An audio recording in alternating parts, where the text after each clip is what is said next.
Hola, hola, ¿cómo están? Bienvenidos al programa. Mi nombre es Ricardo Mortola Viteri y esto es Análisis en tiempos de coronavirus. Gracias a todos los que están del otro lado, como siempre, en el dial 106.5 FM. Hoy es viernes 5 de junio. Gracias a todos los que nos siguen en el dial, como siempre, también en www.marielatv.com. Esquina superior izquierda de la página web encontrarán el logo de Radio Fuego.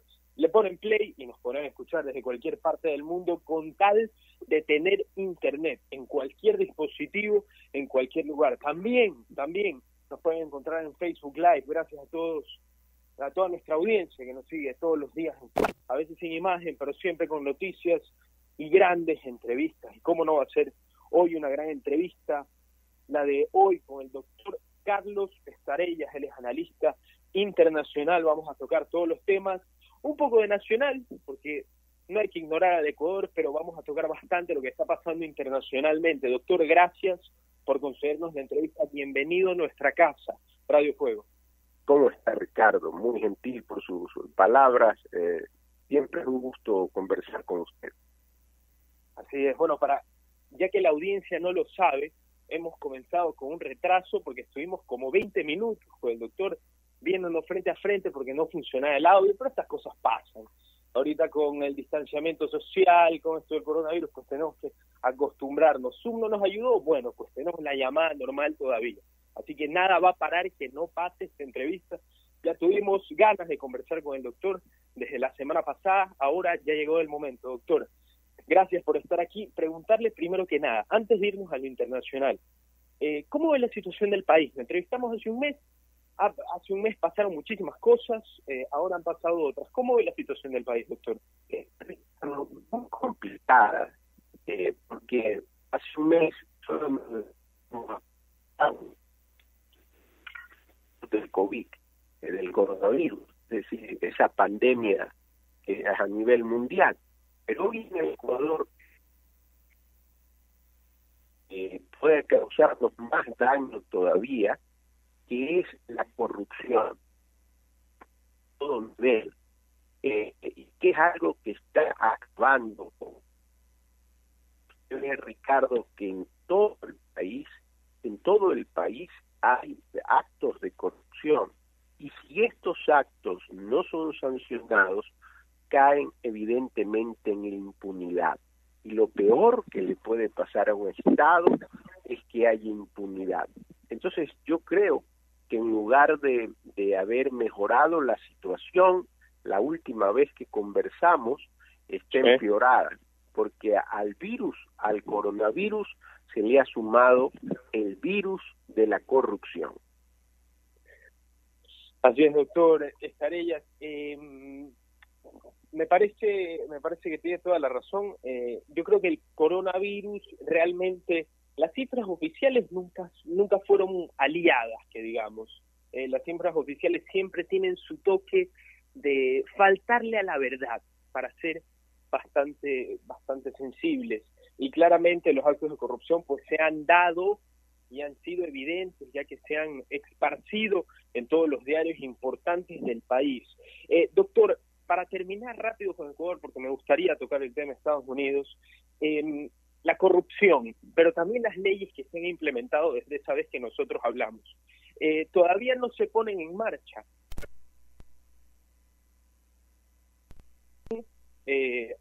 Para que se pongan en trabajo. ¿Le gustan las leyes que se han implementado? La ley de finanzas públicas, la ley humanitaria. A veces, Ricardo, parece que no vemos el camino en el Ecuador, o que todavía no sale el sol, con la esperanza de que esto ocurra, porque parece que es un sistema de la cual no podemos salir. Y lo explico porque la corrupción es peor, porque es en esta época. Es decir, si la corrupción jamás se puede justificar, peor se puede justificar en épocas terribles como esta pandemia. Eso debe de ser sancionado, no solo legal, sino moralmente. Ahora, las leyes que usted señalaba, por ejemplo, la ley humanitaria, de la cual se habló tanto, de la cual se discutió tanto, Ricardo, hasta este momento es efectiva. Es decir, el presidente de la República hasta este momento se pronuncia. Si eso está mal en una situación normal, que el presidente debe pues pronunciarse a tiempo sobre algo que ya la Asamblea tomó una decisión, peor en una situación como la nuestra, donde hay una grave crisis económica y todos estamos esperando que diga la ley humanitaria. Entonces, créame, Ricardo, que en el Ecuador a veces parece que no sale el sol, como esa canción del Mago Dios, ¿habrá alguna vez el mañana? Ojalá que sí, esperemos que sí, pero a veces parece que todo se pone, que los astros se unen para que en el Ecuador no se vea una salida. Así es, doctor Estarellas. Para usted, desde su perspectiva, para no simplemente llenar nuestras opiniones pues de pesar, claramente estamos en un país que nos ha tumbado hace 2 meses el coronavirus, ahora nos tumba la corrupción, etcétera, etcétera. ¿Cuándo saldrá el sol y por qué le pregunto esto? Para usted, ¿qué es que salga el sol? ¿Cuáles son las medidas que se deben de tomar en el país, las acciones que deben hacer sus mandatarios? El próximo año ya hay elecciones presidenciales. ¿Cómo le gustaría a usted ver el Ecuador en el futuro para así creer que un día sí saldrá el sol, doctor? Ricardo, si hacemos un análisis prospectivo, diríamos que lo ideal sería para el Ecuador, en primer lugar, que se sancionen a los corruptos. Es decir, lo peor que hay en una sociedad es que se dé la impunidad. Eso no puede existir. Entonces aspiraría, a veces dicen, sí viene la esperanza, porque la fiscal general del Estado toma acciones, pero ¿será que las leyes que fueron aprobadas 10 años atrás, que los jueces que fueron designados 10 años atrás, no dejan que salga ese sol? Es decir, quita la esperanza, y para un pueblo quitarle la esperanza es terrible. Entonces habría que comenzar con sancionar a tanto corrupto. En segundo lugar, habría que esperar que la situación económica del país, tan complicada, se mejore. Y esperemos que sí, porque Ecuador es un pueblo laborioso. Entonces aspiramos, y esperar es tener esperanza, que esto ocurra. Esperemos también que no venga un nuevo rebrote del coronavirus. Hasta este momento, la alcaldesa de Guayaquil ha dicho que la situación va bastante bien. Entonces hay ahí esa esperanza. Y yo le diría, Ricardo, que el próximo año que hay que elegir presidente de la República, hay que elegir vicepresidente, diputados, etcétera, se escojan a personas con experiencia, con manos limpias, que no vayan a robar, que representen a lo que es el pueblo ecuatoriano. El pueblo ecuatoriano no es corrupto, el pueblo ecuatoriano es laborioso. Lamentablemente se escogen a personas, lo que van a hacer es a tratar de lucrarse del cargo público. Entonces, las perspectivas son escoger bien, escoger personas conocidas, y que el populismo que tanto daño le ha hecho al Ecuador no se vuelva a imponer. Doctor, para terminar este tema, personas que no sean corruptas, que ayuden al país. Usted bien lo ha dicho, el pueblo ecuatoriano no es corrupto, es laborioso. De los candidatos que aparentemente o ya están en carrera, ¿usted podría decirnos algún nombre que usted vería como esa persona que sacaría el Ecuador y que no tenga, por decirlo con alguna metáfora, mano sucia para entrar y robar en el país? Bueno, sería importante, Ricardo, que los candidatos se expongan quiénes van a ser las personas que van a colaborar con ellos. Porque a veces uno vota por una persona y resulta que siempre se meten personas deshonestas o poco capaces. Entonces sería importante que los candidatos a presidentes digan, sí, este es mi equipo de trabajo, como se los hace en otros países. En los países europeos se dice, este es mi equipo de trabajo. Aquí en el Ecuador ni siquiera se lo exponen.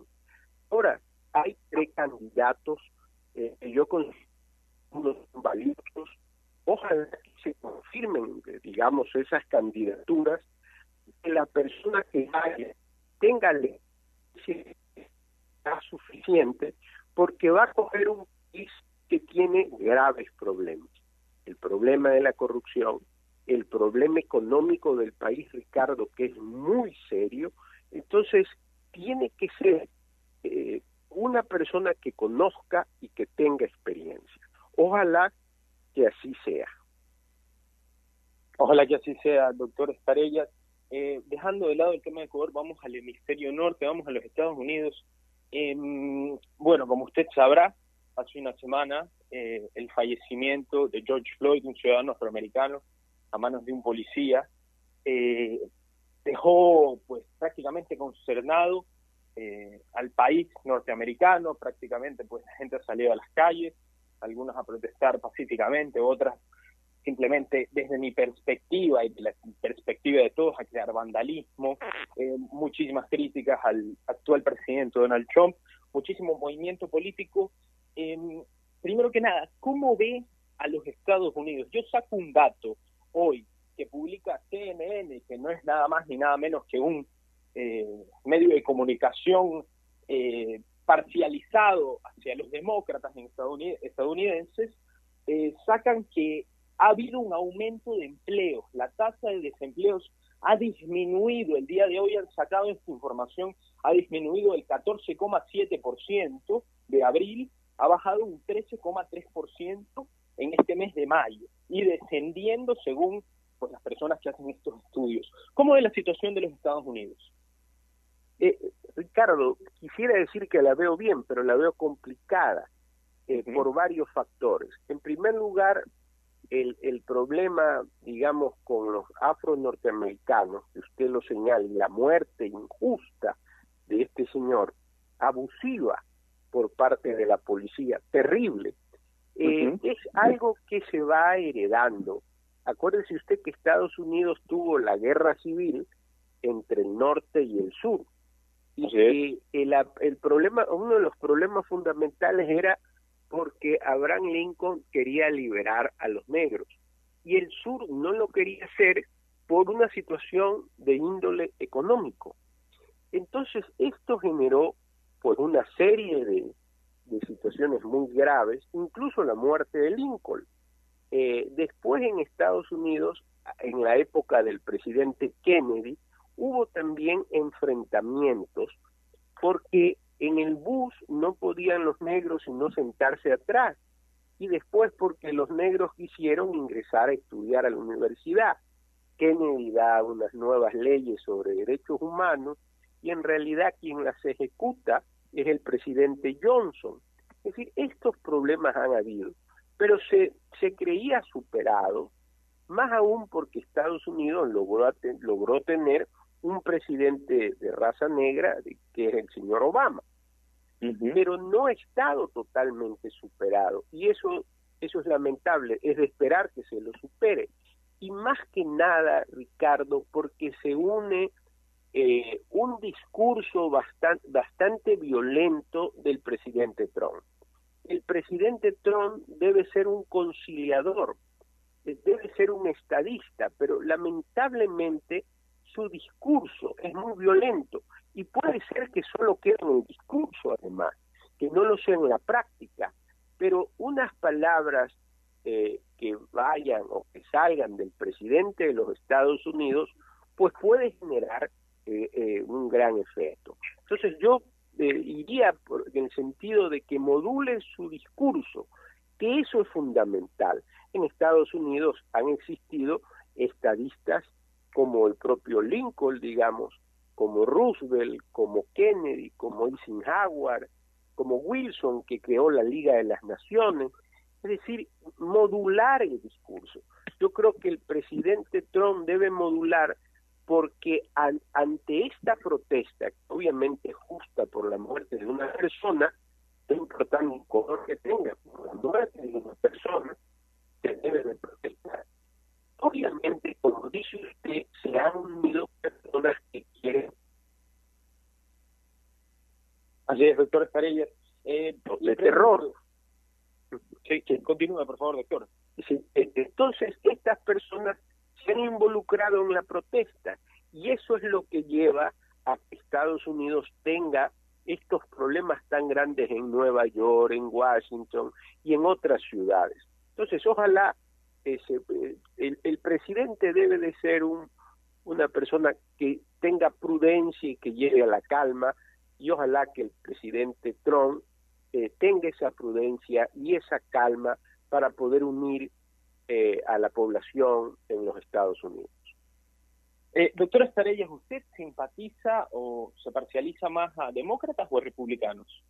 Bueno, yo lo veo de lejos, entonces yo creo que, Ricardo, yo he pensado, por ejemplo, que Kennedy, que era demócrata, era un gran presidente, pero también pienso que Nixon, que era republicano, fue un gran presidente, porque a pesar de que con Nixon vino el Watergate, pero Nixon tuvo políticas de Estado, sacó a los Estados Unidos de Vietnam, hizo la relación con China, porque había pues una relación muy áspera, distendida, y fue el primer presidente, fue China. Entonces yo creo que en Estados Unidos han existido buenos presidentes demócratas y han existido también buenos presidentes republicanos. ¿Sabe por qué, Ricardo? Porque en Estados Unidos siempre ha existido políticas de Estado. Entonces, independientemente de que yo sea demócrata o republicano, las políticas de Estado se han mantenido. Y por eso Estados Unidos es un país que ha avanzado tanto, una potencia tan grande. Pero con Trump, a pesar de que me parece una buena persona, esas políticas de Estado han variado muchas veces a la política de él, que no necesariamente, Ricardo, son las políticas del Partido Republicano. Entonces es medio raro el análisis con relación al presidente Trump, porque a veces él mismo se aparta de ciertas políticas que ha tenido el Partido Republicano. Así es, doctor Estarellas. Usted, la pregunta anterior hizo referencia, pues, por así decirlo, al escalón, a las escaleras que tuvieron que recorrer los afroamericanos si hablamos de derechos en los Estados Unidos. Yo creo que esta muerte de George Floyd, y me ensaño en esto porque para muchas personas es el significado o es la personificación de que a pesar de creer, y esto lo formulo como una pregunta, no como una afirmación, a pesar de creer que los Estados Unidos ha llegado, pues así decirlo, ha dejado de lado ese racismo que tanto ha plagado no solamente Estados Unidos, el mundo, sino que todavía sigue latente, o al menos eso es lo que cree la gente que sale a reclamar a las calles. Le pregunto, ¿cree que los afroamericanos, en Estados Unidos específicamente, aún no tienen una totalidad de derechos? ¿Cree que todavía son considerados menos o no está de acuerdo con esta pregunta que le estoy haciendo? No, Ricardo, yo creo que tienen los derechos. Lo que creo es que es un abuso policial. Es un abuso policial torpe, totalmente torpe. Y eso es lo que ha generado pues una protesta. Estados Unidos es el país de la libertad, que además se ha llenado de una migración muy importante de todos lados. Y lo que pasa es que uno a veces, Ricardo, cuando piensa en Estados Unidos, piensa en Nueva York. Entonces en Nueva York todo el mundo es igual, todo el mundo habla varios idiomas, se habla español, está el negro, el chino, pero no todo Estados Unidos es Nueva York, o no todas las personas son como Nueva York, como en Nueva York.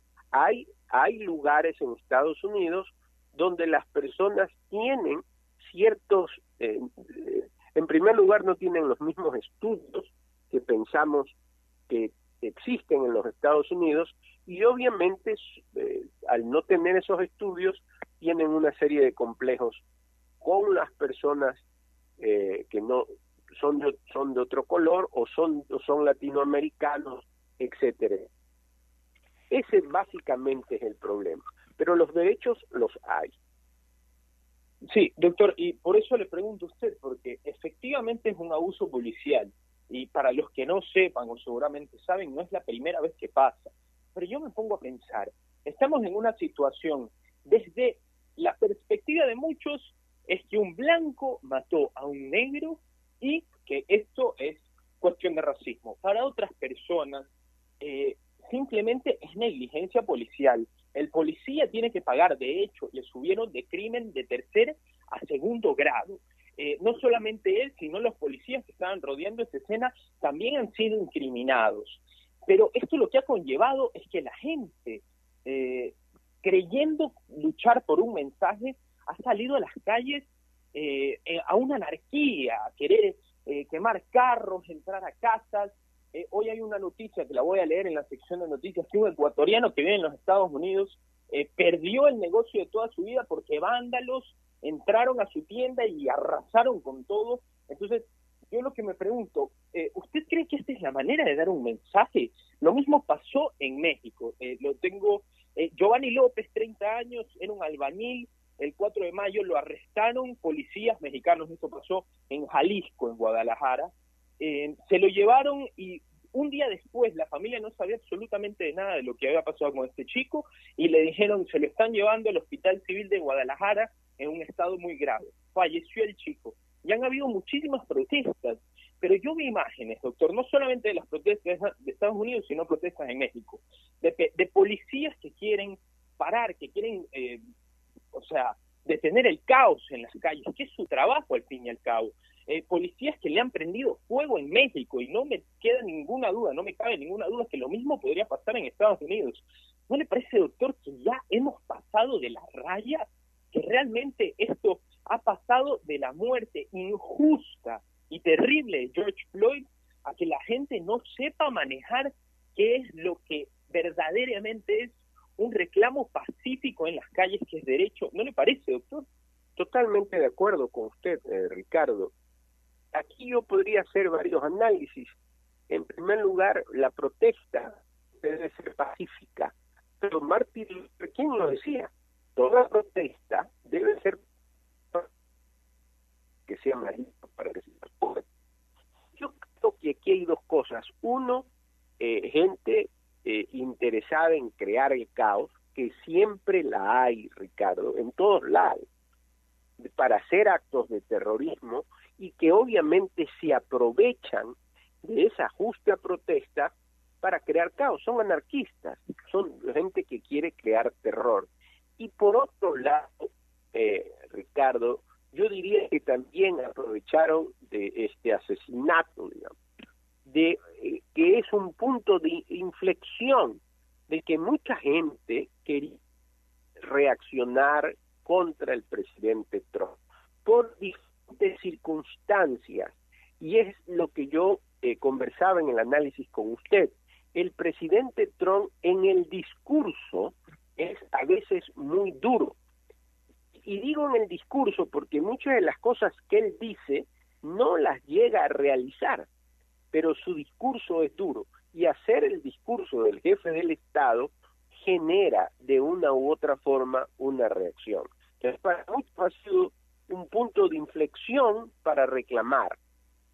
Para otros es una protesta justa, y han existido, evidentemente que sí, y yo concuerdo con usted, gente interesada en crear el caos, es decir, anarquistas, que lo que quieren es la anarquía, y obviamente eso se ha visto en los destrozos a los negocios, en Nueva York, en Washington, en todos lados, hasta en la Florida. Debe de ser sancionado. Una cosa es el justo reclamo, la justa petición, otra cosa es la anarquía, donde tiene pues evidentemente la autoridad que frenar esa anarquía. Así es, doctor Estarellas. Para seguir en Estados Unidos, pero preguntarle, hace una semana el presidente Trump ya no decidió no contribuir más en el ámbito económico con la OMS. 450 millones anuales le pagaba Estados Unidos a la OMS, no se lo va a pagar más. ¿Por qué? Porque según el presidente Trump, pues la OMS ha, y estas son palabras mías, ha alcahueteado o no ha desvelado la información correcta de qué es lo que pasó en China y cómo se creó el coronavirus, que en Estados Unidos se ha llevado más de 100.000 personas este virus. ¿Está de acuerdo con esta medida que toma el presidente Trump de ya no darle dinero a la OMS? Estoy de acuerdo con lo que usted dice. Estoy de acuerdo en el sentido de que alcahueteó a China. Estoy de acuerdo en que puso oídos sordos cuando Taiwán le informó al director de la Organización Mundial de la Salud: esto es un virus y pasa a los humanos. Estoy de acuerdo con que el director no debería ser director porque no es médico y esta es una Organización Mundial de la Salud. También estoy de acuerdo que es un organismo burocratizado de más de 7.000 personas y que eso no puede ser. Totalmente de acuerdo. Y lo que es más, que no investigó bien, porque dicen que este virus se ha unido, digamos, se hizo en un laboratorio. Y totalmente concuerdo con usted y con el presidente de los Estados Unidos. Lo que no concuerdo es que al salir Estados Unidos, el aporte de los Estados Unidos es fundamental y la Organización Mundial de la Salud ayuda justamente a prever estas pandemias. Entonces, yo estaría más de acuerdo en una reorganización de la Organización Mundial de la Salud, porque Estados Unidos podría exigir que es el que más aporta. Y obviamente creo que hay que hacer una reorganización total. El director, que me parece un mentiroso, hasta toda la organización. Pero creo que nos quitan la esperanza, Ricardo, para países pequeños como nosotros, que podemos, digamos, asistir o ir a la Organización Mundial de la Salud. El momento en que le quite el dinero a Estados Unidos, muy difícil va a ser para ese organismo subsistir. Entonces no creo que hay que terminarlo, sí creo que hay que reformarlo. Así es, doctor Estarellas. Cabe recalcar que, según lo que usted dice, y bueno, comparto completamente con usted, el director general Tedros Adhanom, etíope, pues él, todo lo que ha dicho, bueno, no todo, pero casi todo lo que ha dicho, hay que ser sincero, se ha equivocado. Y una de las equivocaciones más grandes, que para mí me pareció un escándalo, lo leí ayer en una noticia, la revista The Lancet sacó información retractándose del mal uso de la hidroxicloroquina. ¿A qué me refiero? De que al parecer, según estudios, la hidroxicloroquina sí podría servir, cabe recalcar, como una vacuna que te prevenga de tener coronavirus o que no engravezca la enfermedad, pero el presidente, el director general etíope, dijo que para nada, que la hidroxicloroquina no sirve y que incluso es perjudicial. Y esto lo hicieron incluso un escándalo, porque hace 2 semanas el presidente de Estados Unidos dijo que tomaba la hidroxicloroquina a pesar de no seguir los consejos de los doctores estadounidenses que le decían que no tome hidroxicloroquina. 2 semanas después pasa esto. No estoy diciendo que Trump tenía la razón hace 2 semanas, sino que estoy diciendo que el director general de la OMS, que como usted dice, es la esperanza, tal vez países grandes como Estados Unidos o China pueden decir, bueno, me voy a hacer un lado de la OMS, pero si hablamos de países chicos, puede ser un salvoconducto, puede ser una mano de ayuda, es prácticamente un ejemplo, podemos conversar con ellos y decir, bueno, necesitamos esto, pero si estamos en una organización burocratizada como es la OMS, ¿cómo se puede confiar en ellos y sabiendo aún más que el país más rico del mundo le quitó todo el dinero que le proveía? Entonces, es una situación muy complicada. Doctor, otra información que me gustaría tocar con usted, Perú realmente, lo de Perú ha sido impresionante, han superado los 180.000 contagios. El presidente Martín Vizcarra ha optado, optaba hace 2 semanas en seguir con la cuarentena total. ¿Cuál es su opinión sobre Perú, que de la nada, doctor, y yo lo digo de la nada, porque hace 2 meses el peligro latente y el epicentro latinoamericano era Ecuador, Guayaquil, éramos el Wuhan de Latinoamérica, y Perú fue una explosión? Lo mismo Brasil, pero primero vamos con Perú, doctor. Sí, yo pienso, Ricardo, que el presidente Vizcarra no supo controlar a tiempo. Él tuvo o le presentaron cifras que no eran, porque al principio él salía y decía que todo estaba controlado. Después se dieron cuenta que no había hecho los suficientes exámenes que eran reducidos para poder señalar que el virus en el Perú no estaba evolucionando. Era todo lo contrario, estaba evolucionando. Entonces, cuando no se toman a tiempo, y no digo que de buena voluntad, el presidente Vizcarra ha tratado, pero quizás no tuvo la verdadera información, los exámenes que se hacían eran mínimos, o quizás los que se le presentaron estuvieron mal hechos. Entonces el virus tomó forma y esa es la consecuencia de lo que está sucediendo en este momento en el Perú. Yo creo que esa es la visión con relación al Perú, que obviamente es lamentable, una población bastante grande, entonces el efecto ha sido cada vez mayor, y a esto se le suma, Ricardo, que ha sido una de las cuarentenas más largas, porque él creía que el efecto mejor era mantenerlos a los peruanos en la cuarentena, cuando lo que debió de haberse hecho son un mayor número de exámenes para saber cómo esquiva el virus. Yo creo que ahí está el factor. Así es, doctor Escareñez. Bueno, Brasil, Brasil, ya es hablar de palabras mayores, es el segundo país con más contagios en todo el mundo, ya supera el medio millón de contagios. En Brasil es prácticamente una historia que parece más una comedia que una tragedia, porque estábamos hablando que el presidente Bolsonaro hace 1 mes y medio, hace 2 meses, cuando recién comenzó, calificaba al coronavirus como una gripecita. Después comenzó a hacer cambios en el gabinete, que sacó ministros, puso curas, criticaba a ministros que ya estaban fuera de su puesto, su popularidad comenzó a decrecer, comenzó el problema del Amazonas, de la deforestación, tuvo que enviar militares al Amazonas, y ahora resulta que en estas 2 semanas, en esta última semana, Brasil está superando récord tras récord de muertes diarias. ¿Cómo calificaría la actitud del presidente Bolsonaro en estas últimas 2 semanas o en este mes, doctor? Mire, Ricardo, es una pena. Brasil es un país inmenso.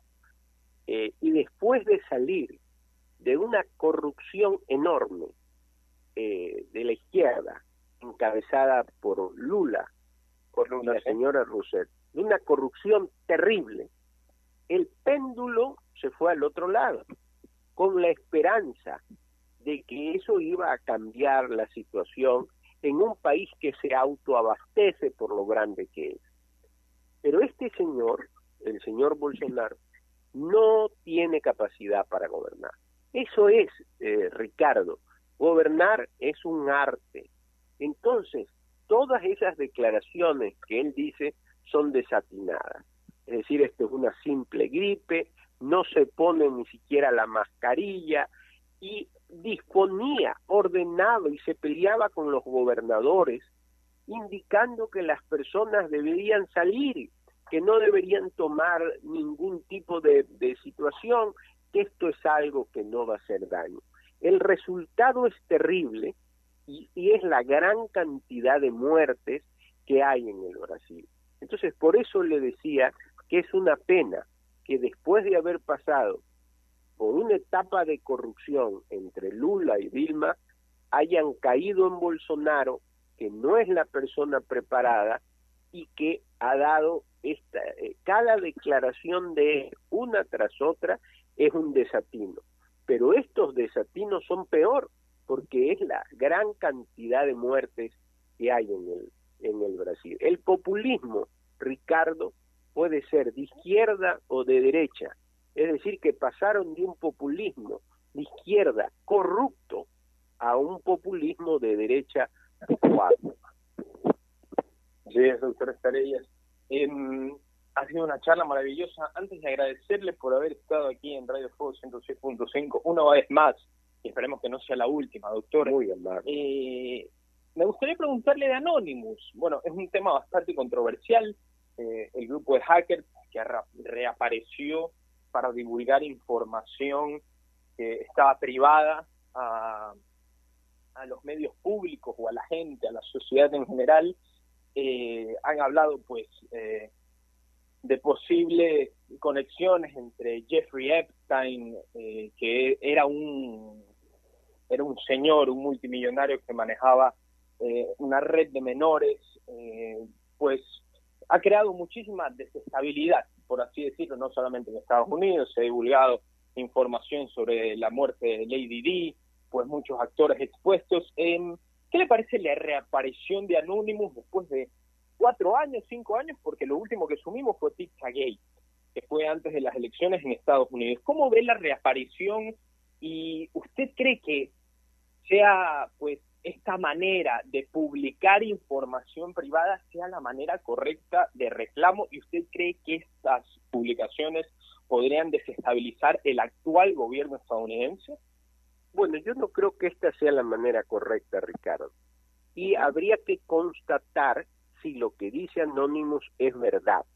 Porque, digamos, algo se puede señalar, decir, pero se puede caer en calumnia donde no es verdad. Entonces, yo no comparto ese tipo de situación. En primer lugar, habría que constatar. En segundo lugar, Ricardo, la mejor forma de que no afecten estos tipos de anónimos es que los gobiernos del mundo actúen bien y actúen honestamente. Entonces no tenga alguien que salir con una cara tapada y decir las cosas. Si los gobiernos actúan correctamente y gobiernan justamente a favor de su pueblo, no van a existir anónimos.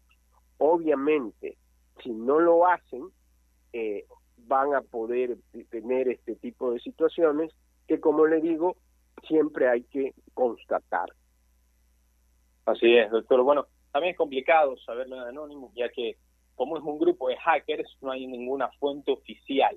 Lo que sí se puede decir es que al final son teorías conspirativas, pero si me lo permite, doctor, yo tampoco hay que ser completamente crédulo y decir, bueno, le dijo Anonymous, es verdad. Pero no me puede negar, doctor, que esta información, sea verdad o sea mentira, puede encajar en las historias que cuentan ellos. ¿A qué me refiero? En el caso de Epstein, fue supuestamente se suicidó. Bueno, a mí no me parecería raro, y estoy suponiendo, no estoy haciendo ningún tipo de información, que lo hayan mandado a matar habiendo estado en una cárcel, si es que tuvo conexiones o nexos con poderosos estadounidenses, y más aún si es el presidente Trump. Pero de ahí, de decir una verdad a especular, hay un trecho enorme. Pero bueno, claro, doctor, muchas gracias. Por eso le decía a Ricardo que si se actúa bien, si se actúa honestamente y a favor de su Estado, no van a existir anónimos. Pero si hay cosas raras, como usted menciona, si no se actúan bien, bueno, ahí les van a salir no un anónimo, sino varios. Así es, doctor. Antes de irnos, una pregunta más, doctor. Esta pregunta se lo hago a todos los analistas internacionales. ¿Los republicanos mantienen el poder en noviembre o ganará Joe Biden? ¿Cómo le gusta? Si se la juega. Si se la juega, juéguesela, doctor. Usted es un gran entrevistador, uno tiene que pensar bastante.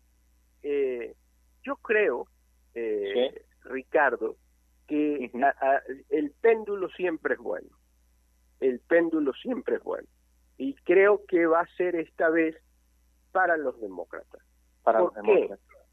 Le explico por qué. Porque el presidente Trump, si bien ha hecho cosas buenas, los excesos verbales de él han sido muy graves. Y eso, unido al problema del coronavirus y unido a una política exterior no muy clara, fíjese que se alejó de Europa, ha llevado a eso, le puede pasar la factura.